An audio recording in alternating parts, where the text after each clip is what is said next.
ओम शांति। आज की मुरली 24/2/25 पाठ मुरली ओम शांति बाप दादा मधुबन। शिव बाबा कहते हैं, मीठे बच्चे, एहो रूहानी हॉस्पिटल तुम्हें आधा कल्पों के लिए एवर हेल्दी बनाने वाली है। यहाँ तुम देही अभिमानी होकर बैठो। प्रश्न, धंधा आदि करते भी कौन सा डायरेक्शन बुद्धि में याद रहना चाहिए? उत्तर, बाप का डायरेक्शन है तुम किसी साकार व आकार को याद नहीं करो। एक बाप की याद रहे तो विक्रम विनाश हो। इसमें कोई ये नहीं कह सकता कि फुर्सत नहीं, सब कुछ करते भी याद में रह सकते हो। ओम शांति। मीठे मीठे रूहानी बच्चों प्रति बाप का गुड मॉर्निंग। गुड मॉर्निंग के बाद बच्चों को कहा जाता है बाप को याद करो। बुलाते भी है, हे पतित पावना को पावन बनाओ, तो बाप पहले कहते हैं रूहानी बाप को याद करो। रूहानी बाप तो सबका एक ही है, फादर को कभी सर्वव्यापी नहीं माना जाता है। तो जितना हो सके बच्चे पहले बाप को याद करो। कोई भी साकार व आकार को याद नहीं करो सिवाय एक बाप के। यह तो बिल्कुल सहज है ना। मनुष्य कहते हैं हम बिजी रहते हैं, फुर्सत नहीं, परंतु इसमें तो फुर्सत सदैव है। बाप जुक्ति बतलाते हैं, एहो भी जानते हो बाप को याद करने से ही हमारे पाप भस्म होंगे। मुख्य बात है यहो, धंधे आदि की कोई मना नहीं है। वह सब करते हुए सिर्फ बाप को याद करो तो विक्रम विनाश हो। एहो तो समझते हैं हम पतित है। साधु संत ऋषि मुनि आदि सब साधना करते हैं। साधना की जाती है भगवान से मिलने की। सो जब तक उनका परिचय न हो तब तक तो मिल नहीं सकते। तुम जानते हो बाप का परिचय दुनिया में कोई को भी नहीं है। देहों का परिचय तो सबको है, बड़ी चीज का परिचय झट हो जाता है। आत्मा का परिचय तो जब बाप आए तब समझाए। आत्मा और शरीर दोनों चीजें हैं। आत्मा एक स्टार है और बहुत सूक्ष्म है, उनको कोई देख नहीं सकते।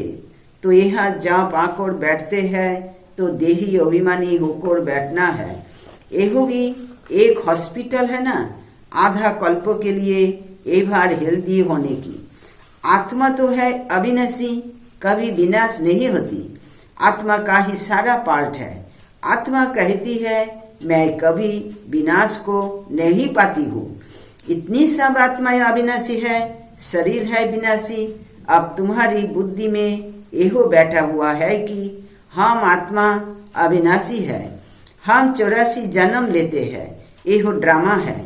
इसमें धर्म स्थापक कौन कौन कब आते हैं, कितने जन्म लेते होंगे, एहो तो जानते हो। 84 जन्म जो गाए जाते हैं जरूर किसी एक धर्म के होंगे। सभी के तो हो ना सके, सब धर्म इकट्ठे तो आते नहीं। हम दूसरों का हिसाब क्यों बैठ निकले? जानते हैं फलाने समय पर धर्म स्थापन करने आते हैं, उनकी फिर वृद्धि होती है। सब सतोप्रधान से तमोप्रधान तो होनी ही है। दुनिया जब तमोप्रधान होती है तब फिर बाप आकर सतोप्रधान सतयुग बनाते हैं। अभी तुम बच्चे जानते हो हम भारतवासी फिर नई दुनिया में आकर राज्य करेंगे और कोई धर्म नहीं होगा। तुम बच्चों में भी जिनको उच्च मर्तबा लेना है वह जास्ती याद में रहने का पुरुषार्थ करते हैं और समाचार भी लिखते हैं कि बाबा हम इतना समय याद में रहता हूँ। कोई तो पूरा समाचार लज्जा के मारे देते नहीं, समझते हैं बाबा क्या कहेंगे, परंतु मालूम तो पड़ता है ना। स्कूल में टीचर स्टूडेंट्स को कहेंगे ना कि तुम अगर पढ़ेंगे नहीं तो फेल हो जाएंगे। लोग की माँ बाप भी बच्चे की पढ़ाई से समझ जाते हैं। यह तो बहुत बड़ा स्कूल है, यहाँ तो नंबर बार बिठाया नहीं जाता है, बुद्धि से समझा जाता है। नंबर बार तो होते ही है ना। अब बाबा अच्छे अच्छे बच्चे को कहाँ भेज देते हैं, वही फिर चले जाते हैं। तो दूसरे लिखते हैं हमको महारथी चाहिए, तो जरूर समझते हैं वह हमसे होशियार नामी ग्रामी है। नंबरवार तो होते हैं ना। प्रदर्शनी में भी अनेक प्रकार के आते हैं, तो गाइड्स भी खड़े रहने चाहिए जांच करने के लिए। रिसीव करने वाले तो जानते हैं ये किस प्रकार का आदमी है, तो उनको फिर इशारा करना चाहिए कि इनको तुम समझाओ। तुम भी समझ सकते हो, first grade, second grade, third grade सब है। यह तो सबकी सर्विस करनी ही है। कोई बड़ा आदमी है तो जरूर बड़े आदमी की खातिरी तो सब करती ही है, यह कायदा है। बाप अथवा टीचर बच्चों की क्लास में महिमा करते हैं, यह भी सबसे बड़ी खातिरी है। नाम निकालने वाले बच्चों की महिमा अथवा खातिरी की जाती है। यह फलाना धनवान है, रिलीजियस माइंडेड है, यह भी खातिरी है ना। अब तुम यह जानते हो उससे ऊंच भगवान है, कहते भी है बराबर उससे ऊंच है, परंतु फिर बोलो उनकी बायोग्राफी बताओ तो कह देंगे सर्वव्यापी है, बस एकदम नीचे कर देते हैं। अब तुम समझा सकते हो सबसे ऊंचे ते ऊंच है भगवान, वह है मूल वतनवासी। सूक्ष्म वतन में है देवताएं, यहाँ रहते हैं मनुष्य, तो उससे ऊंच भगवान वह निराकार ठहरा। अभी तुम जानते हो हम जो हीरे मिसल थे सो फिर कोड़ी मिसल बन पड़े हैं, फिर भगवान को अपने से भी जास्ती नीचे ले गए हैं। पहचानती ही नहीं है। तुम भारतवासियों को ही पहचान मिलती है, फिर पहचान कम हो जाती है। अभी तुम बाप की पहचान सबको देते जाते हो, ढेरों को बाप की पहचान मिलेगी। तुम्हारा मुख्य चित्र है ही ये हो त्रिमूर्ति, गोला, झाड़, इनमें कितनी रोशनी है। ये तो कोई भी कहेंगे ये हो लक्ष्मी नारायण सतयुग के मालिक थे। अच्छा, सतयुग के आगे क्या था यहो भी अभी तुम जानते हो। अभी है कलियुग का अंत और है भी प्रजा पर राज्य। अभी राजा तो है नहीं, कितना फर्क है। सतयुग के आदि में राजाए थे और अभी कलियुग में भी राजाए है। भल कोई वह पावन नहीं है, परंतु कोई पैसा देकर भी टाइटल ले लेते हैं। महाराजा तो कोई है नहीं, टाइटल खरीद कर लेते हैं। जैसे पटियाला का महाराजा, जोधपुर बीकानेर का महाराजा नाम तो लेते हैं ना। यह नाम अविनाशी चला आता है। पहले पवित्र महाराजाएं थे, अब है अपवित्र महाराजाएं, अक्सर चला आता है। इन लक्ष्मी नारायण के लिए कहेंगे यह सतयुग के मालिक थे।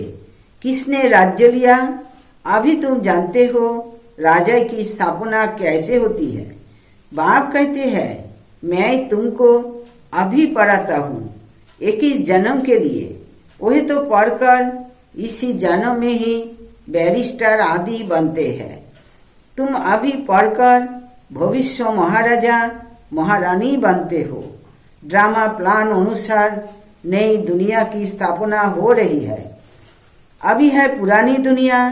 भल कितने भी अच्छे अच्छे बड़े महल है, परंतु हीरे जहरातों के महल तो बनाने की कोई में ताकत नहीं है। सतयुग में सब हीरे जहरातों के महल बनाते हैं ना, बनाने में कोई देरी थोड़ी लगती है। यह भी अर्थवेक आदि होती है तो बहुत कारीगर लगा देते हैं। 1-2 वर्ष में सारा शहर खड़ा कर देते हैं। नई दिल्ली बनाने में करके 8-10 वर्ष लगे, परंतु यह के लेबर और वह के लेबर्स में तो फर्क रहता है ना। आजकल तो नई नई इन्वेंशन भी निकालते रहते हैं। मकान बनाने की साइंस का भी जोर है। सब कुछ तैयार मिलता है, झट प्लेट तैयार, बहुत जल्दी जल्दी बनते हैं। तो यहो सब वह काम में तो आते हैं ना। यहो सब साथ चलते हैं।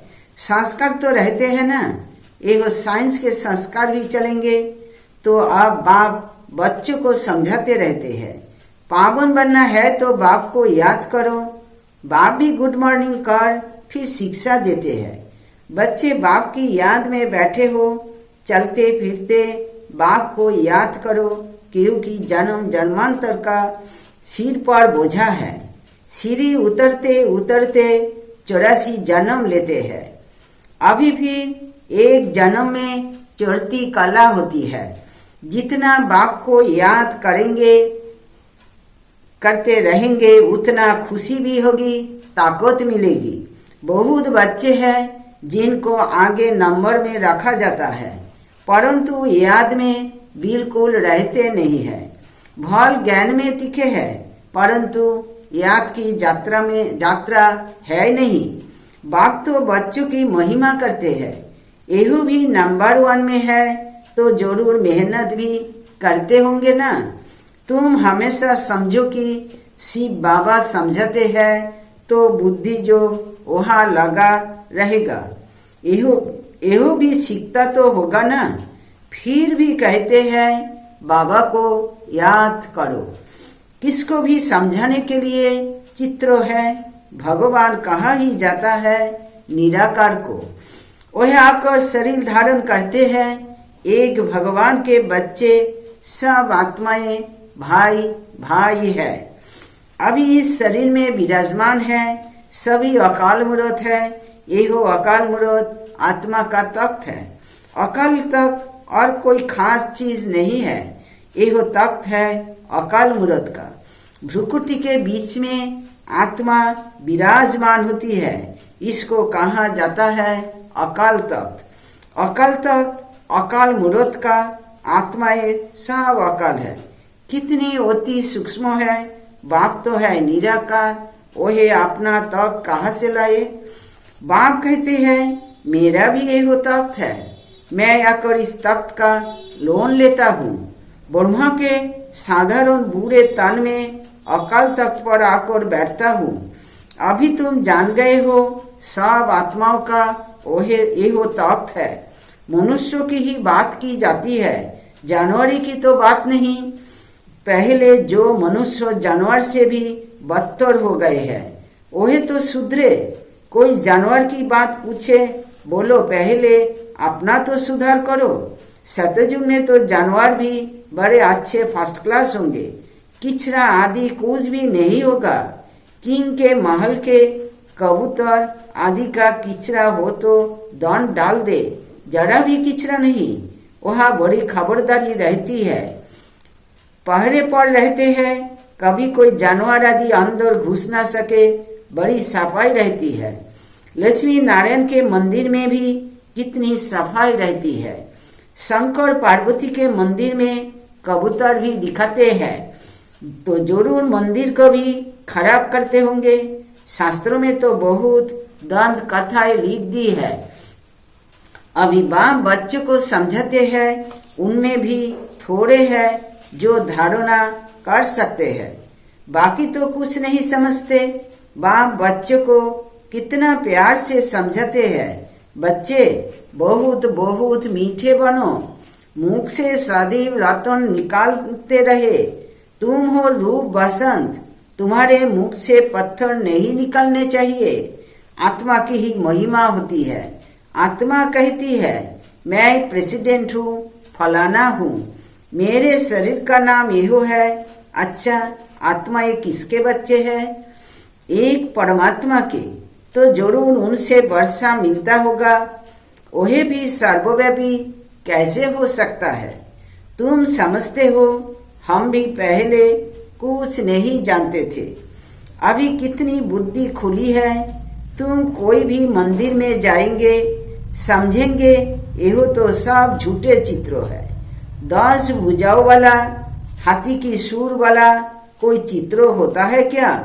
यह सब है भक्ति मार्ग की सामग्री। वास्तव में भक्ति होनी चाहिए एक शिव बाबा की, जो सबका सदगति दाता है। तुम्हारी बुद्धि में है। एहो लक्ष्मी नारायण भी 84 जन्म लेते हैं। फिर उससे ऊंच बाप ही आकर सबको सदगति देते हैं। उनसे बड़ा कोई है नहीं। एहो ज्ञान की बातें तुम्हारे में भी नंबर बार धारण कर सकते हैं। धारणा नहीं कर सकते तो बाकी क्या काम के रहे। कोई तो अंधों की लाठी बनने के बदले अंधे बन जाते हैं। गौ जो दूध नहीं देती है उसे पिंजरपुर में रखते हैं। यह भी ज्ञान का दूध नहीं दे सकते हैं। बहुत है जो कुछ पुरुषार्थ नहीं करते, समझते नहीं कि हम कुछ तो किसका कल्याण करें। अपनी तकदीर का ख्याल ही नहीं रहता है। बस जो कुछ मिला सो अच्छा। तो बाप कहेंगे इनकी तकदीर में नहीं है। अपनी सदगति करने का पुरुषार्थ तो करना चाहिए। देही अभिमानी बनना है। बाप कितना ऊंचते ऊंच है और आते देखो कैसे पतित दुनिया पतित शरीर में है। उनको बुलाते ही पतित दुनिया में है। जब रावण दुख देते हैं तो बिल्कुल ही भ्रष्ट कर देते हैं। तब बाप को श्रेष्ठ बनाते हैं। जो अच्छा पुरुषार्थ करते हैं वह राजा रानी बन जाते हैं। जो पुरुषार्थ नहीं करते वह गरीब बन जाते हैं। तकदीर में नहीं है तो तदबीर कर नहीं सकते। कोई तो बहुत अच्छी तकदीर बना लेते हैं। हर एक अपने को देख सकते हैं कि हम क्या सर्विस करते हैं। अच्छा, मीठे मीठे सिखिला दे बच्चों प्रति माता पिता बाप दादा का याद प्यार और गुड मॉर्निंग। रूहानी बाप की रूहानी बच्चों को नमस्ते। हम रूहानी बच्चों की रूहानी बाप दादा को याद प्यार गुड मॉर्निंग और नमस्ते नमस्ते बाबा नमस्ते। शुक्रिया बाबा, आपको डायमंड शुक्रिया। धारणा के लिए मुख्य सार 1 नंबर, रूप बसंतबान मुख से शरीर रतन निकालने है। बहुत बहुत मीठा बनना है। कभी भी पत्थर मतलब कटु वचन नहीं निकालना है। 2 नंबर, ज्ञान और योग में तीखा बन अपना और दूसरों का कल्याण करना है। अपनी उस तकदीर बनाने का पुरुषार्थ करना है। अंधों की लाठी बनना है। वरदान, संतुष्टता द्वारा सर्वों से प्रशंसा प्राप्त करने वाले सदा प्रसन्न चित भवो। संतुष्टता की निशानी प्रत्यक्ष रूप में प्रसन्नता दिखाई देगी और जो सदा संतुष्ट व प्रसन्न रहते हैं उनकी हर एक प्रशंसा अवश्य ही करते हैं। तो प्रशंसा प्रसन्नता से ही प्राप्त कर सकते हो।